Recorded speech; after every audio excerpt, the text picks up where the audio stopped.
Facts tell, stories cell. ಈ ವಾಕ್ಯ ನನಗೆ ತುಂಬಾ ಇಷ್ಟ. ಸಂಗತಿಗಳು ತಿಳಿಸುತ್ತವೆ, ಕತೆಗಳು ಮಾರಾಟವಾಗುತ್ತವೆ. ಸಂಗತಿಗಳು ತಿಳಿಸುತ್ತವೆ, ಇನ್ಫಾರ್ಮೇಶನ್. ಕರೆಕ್ಟಾ?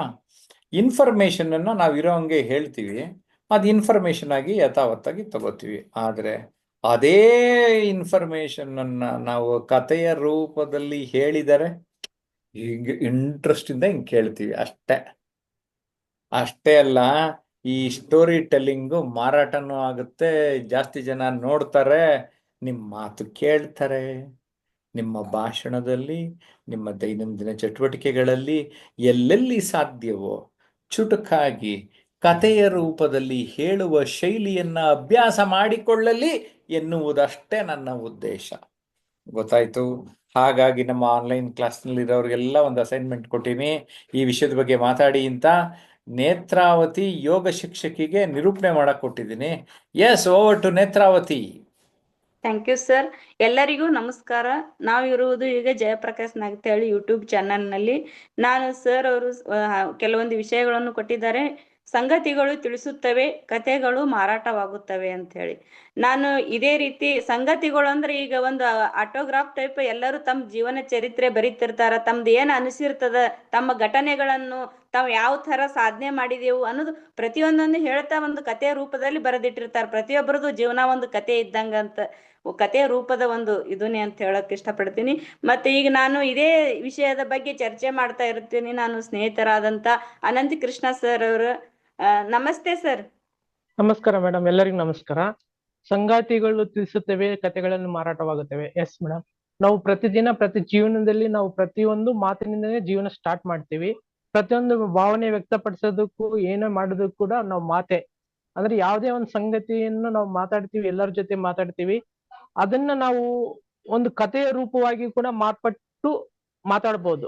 ಅದನ್ನ ಕುತೂಹಲದಿಂದ ಹೇಳ್ಬೋದು. ಅದು ಹೇಳೋದ್ರಿಂದ ಇವಾಗ ಎಷ್ಟೋ ಮಂದಿ ಸಂಗತಿಗಳನ್ನು ಕೂಡಿಟ್ಟೆ ಇವತ್ತು ಒಂದು ಕಥೆಯಾಗಿ ಒಂದು ಇದಾಗಿ ಬರ್ತಾ ಇರೋದು ಹೊರಗಡೆ. ಸೊ ನಾವು ಅದನ್ನ ಯಾವುದೇ ನಾವು ಮಾತಾಡೋ ಭಾವನೆಗಳನ್ನಿರ್ಲಿ ಯಾವುದೇ ಇರ್ಲಿ, ಸುಮ್ನೆ ಮಾತಾಡೋದಕ್ಕಿಂತ ಅದನ್ನ ಒಂದು ವೈವಿಧ್ಯವಾದ ಒಂದು ಇದ್ರಲ್ಲಿ ಮಾತಾಡ್ಕೊಂತ ಹೋದ್ರೆ ಅದಕ್ಕೆ ತನ್ನದೇ ಆದ ಒಂದು ಕಥೆಯ ರೂಪವನ್ನು ರೂಪುಗೊಳ್ಳುತ್ತದೆ ಅನ್ನೋದಕ್ಕೆ ಸಂಶಯ ಇಲ್ಲ ಮೇಡಮ್. ಅದನ್ನ ನಾವು ಆ ರೀತಿ ಮಾತಾಡೋದನ್ನು ಕೂಡ ಆ ರೀತಿ ಕಥೆಯನ್ನು ಕಟ್ಟುವಂತೆ ನಮ್ಮ ರೂಪರೇಷೆಗಳನ್ನು ಬೆಳವಣಿಸ್ಕೋಬಹುದು ಅಂತ ಕೂಡ ಈ ಮೂಲಕ ಹೇಳಕ್ ಇಷ್ಟಪಡ್ತೀವಿ ಮೇಡಮ್. Thank you. ಧನ್ಯವಾದಗಳು ಸರ್. ಯಾವುದೇ ಅಲ್ಲಿ ಕತೆಗಳು ನಾವು ಮಾತನಾಡುವ ಮಾತುಗಳೇ ಕತೆಗಳಾಗ್ತಾವ ಅಂತ ಹೇಳಿದ್ರು ಸರ್. ತುಂಬ ಹೃದಯ ಧನ್ಯವಾದಗಳು. ನಾನು ಈಗ ಇದೇ ವಿಷಯದ ಬಗ್ಗೆ ಇನ್ನೊಬ್ಬರು ಸ್ನೇಹಿತರಾದಂತ ಹರಿಪ್ರಸಾದ್ ಸರ್ ಅವರ ಕಡೆ ಹೋಗುತ್ತೀನಿ. ನಮಸ್ತೆ ಸರ್, ಹರಿಪ್ರಸಾದ್ ಸರ್. ನಮಸ್ಕಾರ ಮೇಡಮ್.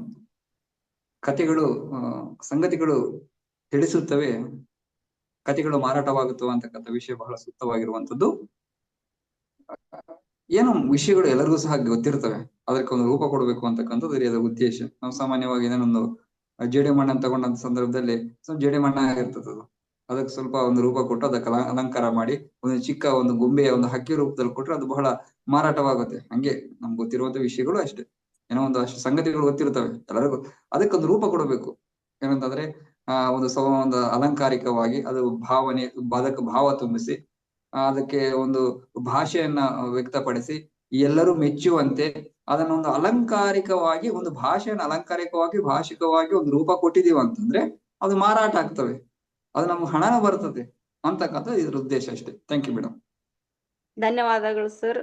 ಯಾವುದೇ ಒಂದು ಮಣ್ಣನ್ನು ತೆಗೆದುಕೊಂಡು ಯಾವ ನಾನಾ ರೀತಿಯ ರೂಪ ಕೊಟ್ಟು ವಸ್ತುಗಳನ್ನು ಹೆಂಗ್ ತಯಾರು ಮಾಡ್ತಾರಲ್ಲ, ಅದೇ ತರ ಈಗ ಕಥೆಗಳು ಮತ್ತು ಸಂಗತಿಗಳ ಬಗ್ಗೆ ತಿಳಿಸಲು ಪ್ರಯತ್ನ ಪಟ್ರು.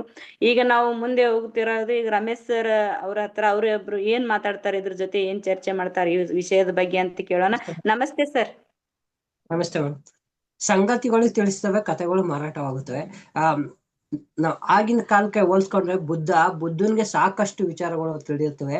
ಅದನ್ನ ತಿಳಿದಿರೋದನ್ನ ಅವನ ಜನಕ್ಕೆ ಹೆಂಗೆ ತಲುಪಿಸ್ಬೇಕು, ನನ್ನ ವಿಚಾರಧಾರೆಗಳನ್ನ ಅನ್ನೋದನ್ನ ಅವನೊಂದು ಕಥೆಯ ರೂಪದಲ್ಲಿ ಹೇಳ್ತಾ ಇರ್ತಾನೆ.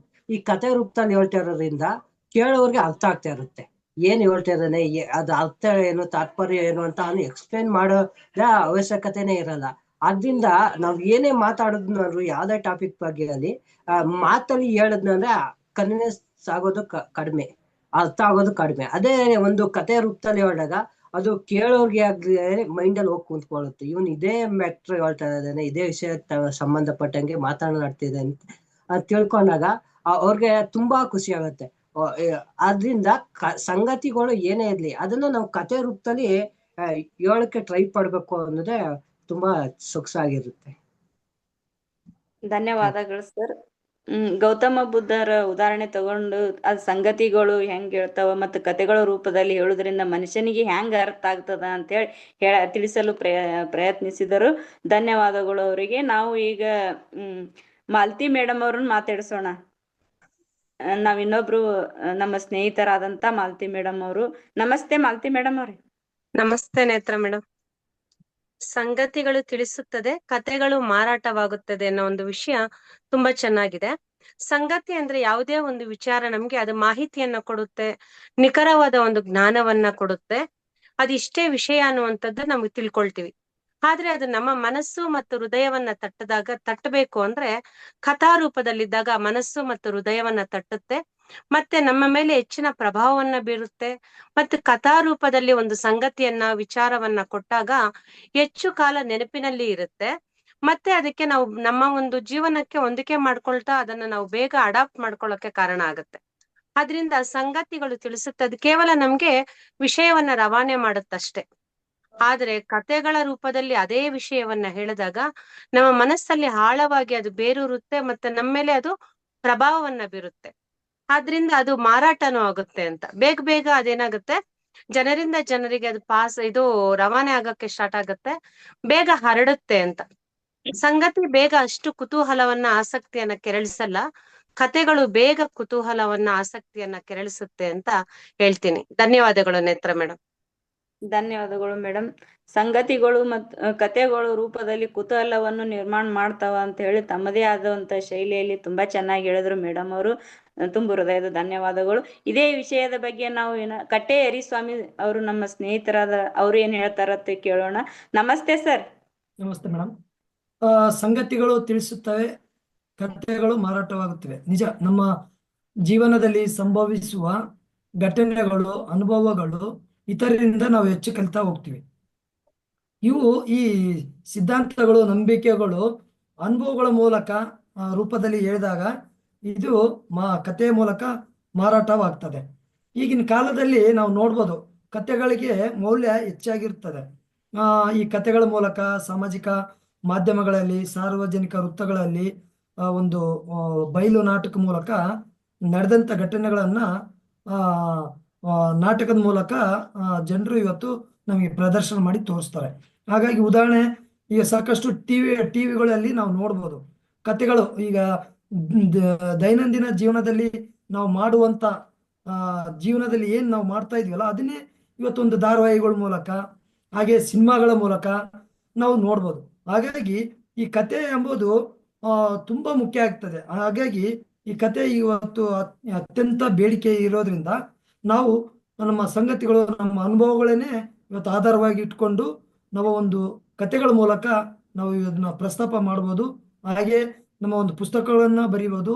ಹಾಗೆ ಒಂದು ನಮ್ಮ ಯೂಟ್ಯೂಬ್ ಚಾನಲ್ ಅಲ್ಲಿನೂ ಸಹ ನಾವು ಈ ವಿಷಯವಾಗಿ ನಾವು ಮಾತಾಡ್ಬೋದು ಅಂತ ಈ ಸಂದರ್ಭದಾಗ ಹೇಳಕ್ ಇಷ್ಟಪಡ್ತೀನಿ ಮೇಡಮ್. ಧನ್ಯವಾದ ಮೇಡಮ್. ಧನ್ಯವಾದಗಳು ಸರ್. ತುಂಬಾ ಚೆನ್ನಾಗಿ ಈ ವಿಷಯದ ಬಗ್ಗೆ ಹೇಳಿದ್ರಿ, ಸವಿಸ್ತಾರವಾಗಿ ಹೇಳಿದ್ರಿ. ತುಂಬ ಹೃದಯದ ಧನ್ಯವಾದಗಳು. ನಾವು ಈಗ ಇದೇ ವಿಷಯದ ಬಗ್ಗೆ ಇನ್ನೊಬ್ಬ ಸ್ನೇಹಿತೆಯಾದಂತ ಹೊಂಗಮ್ಮ ಮೇಡಮ್ ಅವರ ಹತ್ತಿರ ನಮಸ್ತೆ ಹೊಂಗಮ್ಮ ಮೇಡಮ್. ನಮಸ್ತೆ ಮೇಡಮ್. ನಮಸ್ತೆ. ಸಂಗತಿಗಳು ಕಥೆಯ ಮೂಲಕ ತಿಳಿಸುತ್ತವೆ. ನಮ್ಮ ಜೀವನದಲ್ಲಿ ಸಂಗತಿ ಅಥವಾ ಘಟನೆಗಳು ನಮ್ಮ ಒಳ್ಳೆಯ ಪಾಠಗಳು, ಕಲಿಕೆಗಳನ್ನು ಇರುತ್ತವೆ. ಅದೇನೇ ನಾವು ಕಥೆಯ ಮೂಲಕ ತಿಳಿಸಿದರೆ ನಾವು ಕೂಡ ಒಂದು ನಮ್ಮ ಜೀವನದ ಒಂದು ಕಥೆಯನ್ನು ತಿಳಿಸಬಹುದು ಅಂತ ಹೇಳಕ್ ಇಷ್ಟಪಡ್ತೀನಿ ಮೇಡಮ್. ಧನ್ಯವಾದ. ಧನ್ಯವಾದಗಳು ಮೇಡಮ್. ತಮ್ಮ ಸಂಗತಿಗಳನ್ನು ಕಥೆಗಳ ಮೂಲಕ ತಿಳಿಸಬಹುದು ಅಂತ ಹೇಳೋ ತಮ್ಮದೇ ಆದಂತ ಒಂದು ಶೈಲಿ ಹೇಳಿದ್ರು. ಈಗ ನಾವು ಕಡೆಯದಾಗಿ ಇನ್ನೊಬ್ಬ ಸ್ನೇಹಿತೆಯಾದಂತ ಅಕ್ಷತಾ ಬಂಡಿ ಮೇಡಮ್ ಅವರನ್ನ ಮಾತಾಡ್ಸೋಣ ಈ ವಿಷಯದ ಬಗ್ಗೆ. ನಮಸ್ತೆ ಮೇಡಮ್. ಈ ವಿಷಯದ ಬಗ್ಗೆ ನಮಸ್ತೆ ಮೇಡಮ್. ನಮಸ್ತೆ ಮ್ಯಾಮ್. ಈ ಒಂದು ವಿಷಯ ಸಂಗತಿಗಳು ತಿಳಿಸುತ್ತವೆ, ಕಥೆಗಳು ಮಾರಾಟವಾಗುತ್ತವೆ. ವಿಷಯನೇ ಎಷ್ಟು ಚೆನ್ನಾಗಿದೆ ಅಂದ್ರೆ ಸಂಗತಿಗಳಂದ್ರೆ ನಿಜವಾಗಿರುವಂತಹ ಮಾಹಿತಿಯನ್ನು ನೀಡುವಂತದ್ದು. ಕಥೆಗಳು ಮಾರಾಟ ಆಗುತ್ತವೆ ಅಂದ್ರೆ ಕಥೆ ಅಂದ್ರೆ ನಮಗೆ ನೆನಪಿರುತ್ತೆ ಕೆಲವೊಂದಿಷ್ಟು ಹಾವಭಾವಗಳನ್ನ, ನವರಸಗಳನ್ನ ತುಂಬಿರುವಂತಹ ವಾಕ್ಯಗಳಾಗಿರ್ಬಹುದು, ಎಕ್ಸ್ಪ್ರೆಸ್ ಮಾಡುವಂತಹ ಪದಗಳ ಗುಚ್ಛ ಆಗಿರ್ಬೋದು. ಅವೆಲ್ಲ ಏನ್ ಮಾಡ್ತವೆ, ನಮ್ಮಲ್ಲಿ ಒಂದು ಉತ್ಸಾಹವನ್ನ ಮೂಡಿಸುತ್ತೆ, ಕ್ಯೂರಿಯಾಸಿಟಿಯನ್ನು ಬೆಳೆಸ್ತವೆ. ಕಥೆಗಳಂದ್ರೆ ಇದು ಹೀಗಾಗಿದೆ, ಮುಂದೇನಾಗ್ಬಹುದು ಅನ್ನೋ ಒಂದು ಕುತೂಹಲ ನಮ್ಮಲ್ಲಿ ಜಾಸ್ತಿ ಆಗ್ತಾ ಆಗ್ತಾ ಹೋದಾಗೆ ಕಥೆಗಳು ಜಾಸ್ತಿ ಮಾರಾಟವಾಗಿ ಹೋಗ್ತವೆ ಮತ್ತು ನಮ್ಮಲ್ಲಿ ಒಂದು ಕೌಶಲ್ಯ ಅಥವಾ ಮನೋಭಾವವನ್ನ ಹೆಚ್ಚಾಗಿ ಮೂಡಿಸುತ್ತದೆ ಅಂತ ಹೇಳಿ ನನ್ನ ಒಂದು ಮಾತನ್ನು ಮುಗಿಸುತ್ತೇನೆ. Thank you. ಧನ್ಯವಾದಗಳು ಮೇಡಮ್. ಕಥೆಗಳು ಕುತೂಹಲದಿಂದ ಮತ್ತೆ ಹೆಚ್ಚಿಗೂ ಇನ್ನಷ್ಟು ಓದ್ಬೇಕು ಅನ್ನೋ ಒಂದು ಕುತೂಹಲವನ್ನು ಮೂಡಿಸ್ತಾವ, ಮತ್ತೆ ಹೆಚ್ಚಿಗೆ ಮಾರಾಟ ಆಗ್ತಾವ ಅಂತೇಳಿ ತಮ್ಮದೇ ಆದ ಶೈಲಿಯಲ್ಲಿ ತುಂಬಾ ಚೆನ್ನಾಗಿ ಹೇಳಿದ್ರು. ಇವತ್ತಿನ ದಿವಸ ನಾವು ಈ ಕಾರ್ಯಕ್ರಮವನ್ನು ಮುಗಿಸುವ ಸಮಯ. ಈಗ ಇದ್ರೊಳಗೆ ವೀಕ್ಷಣೆ ಮಾಡುತ್ತಿರುವಂತ ಯೂಟ್ಯೂಬರ್ ಯಾರಾದ್ರ ಅವ್ರು ಕಮೆಂಟ್ ಮಾಡ್ರಿ, ಮತ್ತೆ ಇದೇ ಹೆಚ್ಚು ಕಮೆಂಟ್ ಮಾಡಿ ಸಬ್ಸ್ಕ್ರೈಬ್ ಮಾಡ್ರಿ ಅಂತ ಹೇಳಕ್ ಇಷ್ಟಪಡ್ತೀನಿ ಸರ್. ಧನ್ಯವಾದಗಳು.